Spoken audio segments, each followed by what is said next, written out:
Iqale nini le business yenu?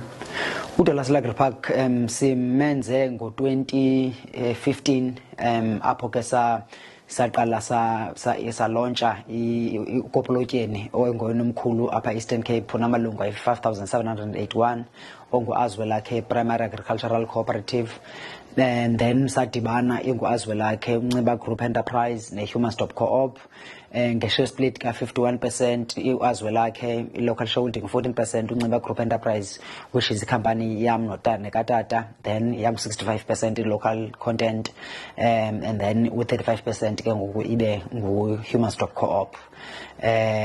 So yenza kuDallas Agri Park lonto ngo-2016. Kodwa siqale ulima nge-5 kaDisemba 2017 ngolwesithathu 5:30 ixesha xa sasiripha umhlaba ongange-100 hectares ngoko. So i-ownership kaDallas Agri Park iselolo hlobo?